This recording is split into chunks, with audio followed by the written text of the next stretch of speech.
Okay, in this video we're going to be doing Calc AB problem set number 38.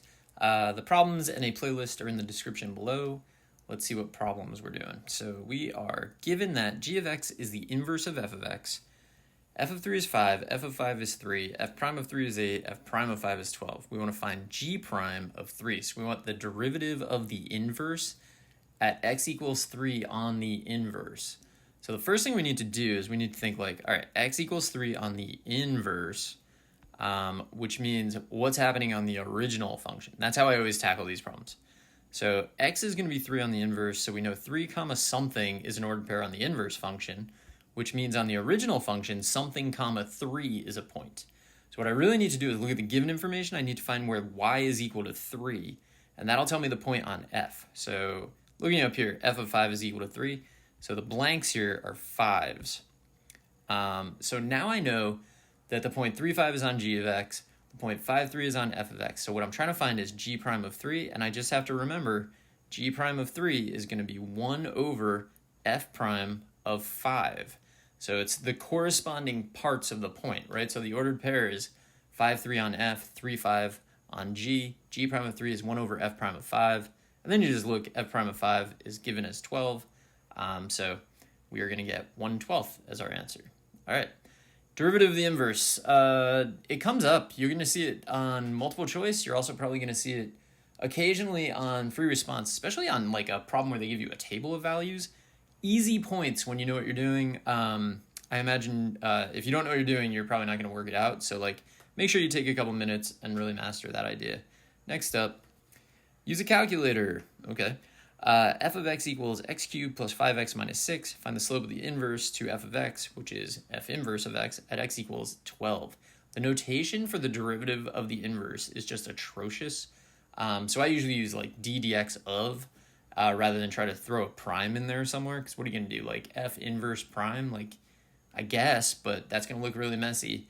So I need to figure out where the original function f of x is equal to 12. So I'm going to set f of x equal to 12, solve that, then find the derivative at the answer, and take the reciprocal. That's my game plan. So here's what the screenshot looks like on the calculator. Lots of videos of how to use the calculator. Hopefully you are checking those out, or you already know what you're doing. Define the function, set it equal to 12 and solve. I got x equals 2, which means we definitely could have done this by hand, but I was not like anticipating that as I did the problem. So then I need the derivative of f of x at x equals 2. I got 17.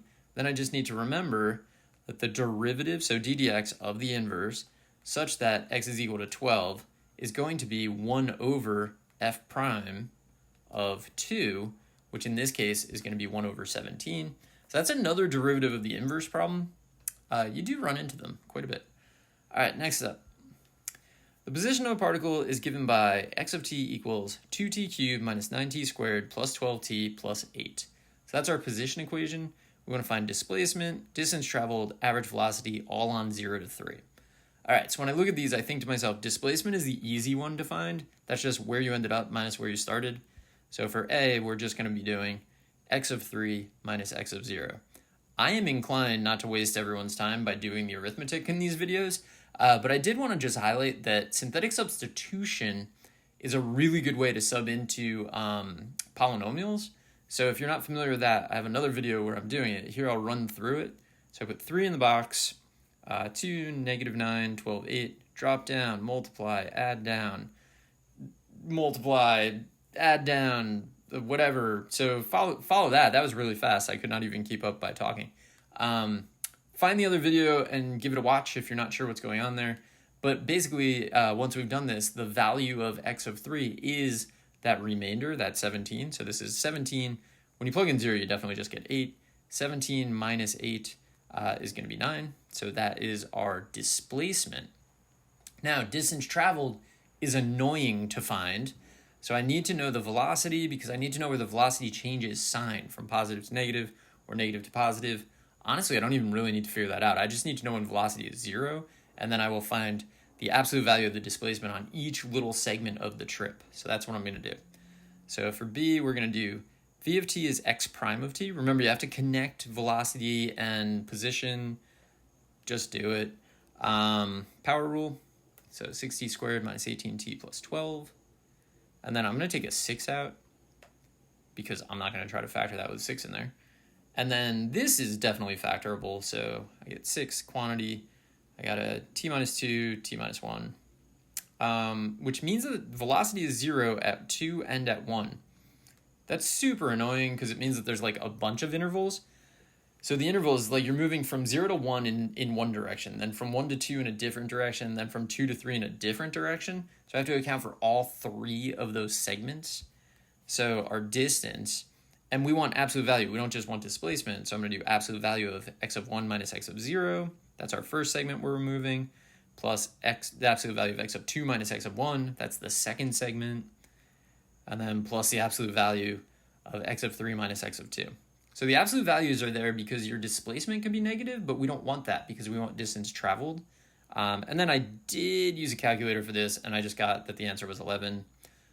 For C, find the average velocity. So average velocity from position is just change in position over time. So it's like your displacement divided by the amount of time that you moved.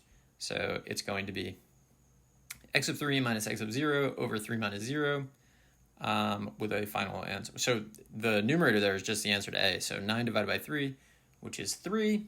That's the entire problem set. I hope this was helpful, and good luck.